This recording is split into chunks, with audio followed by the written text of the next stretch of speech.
میدونی یه سال دیگه قرار کجای زندگی باشی؟ میدونی چه چیزایی قرار تغییر کنه؟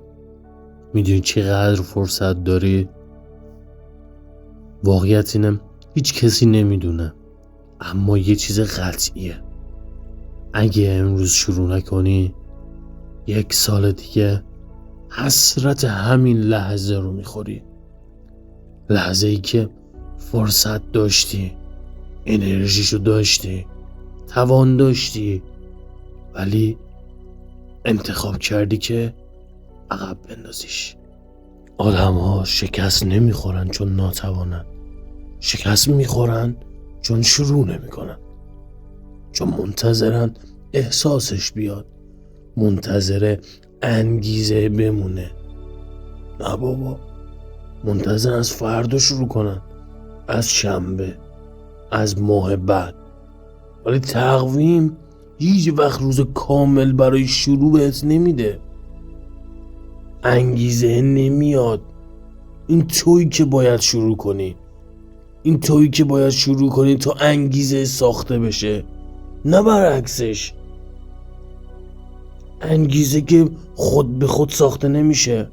انگیزه چیزی هستش که تو باید برای این که دوباره زنده کنی داخل خودت تلاش کنی، باید پاشی شروعش کنی، نه اینکه یه جا بشینی فکر کنی که آره قراره یه روزی من موفق بشم. نه، اینطوری ها نیست.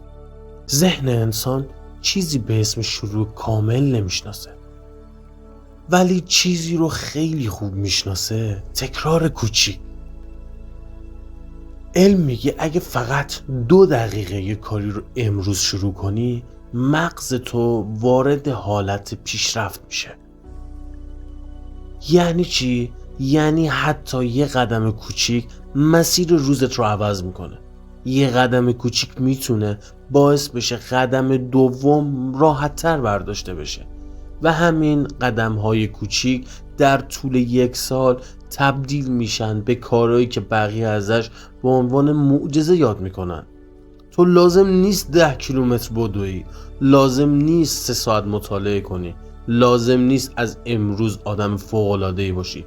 فقط لازم داری شروع کنی، حتی کوچیک، حتی به مقدار کمی. بیشتر مردم شروع نمی‌کنن چون میترسن شکست بخورن، میترسن بقیه قضاوتشون کنن، میترسن موفق بشن و نتونن ادامه بدن. ولی بزرگترین شکست اینه که اصلا شروع نکنی. چون کسی که شروع میکنه حداقل یه فرصت داره، ولی کسی که شروع نمیکنه از همون لحظه شکست خورده. تو قوی تر از چیزی هستی که فکر میکنی. فقط باید اجازه بدی شروعهای کوچیکت تو رو تبدیل کنن به نسخه‌ای که همیشه آرزوش رو داشتی. بذار تصور کنیم 1 سال آینده همین روز رو مرور میکنی و به خودت افتخار میکنی چون تو شروع کردی، حتی وقتی حوصله نداشتی، وقتی سخت بود، وقتی کسی تشویقت نکرد. تو انتخاب کردی ادامه بدی. تصور کن نسخه آیندت جلوت بیسته، بهت نگاه کنه و بگه مرسی که اون روز شروع کردی. من امروز به خاطر همون تصمیم وجود دارم. این تصویر فقط یک توهم نیست، این یک انتخابه. انتخابی که همین الان داریش. الان همین لحظه به این فکر نکن که باید از کجا شروع کنی. به این فکر کن که چطور یک قدم کوچیک برداری.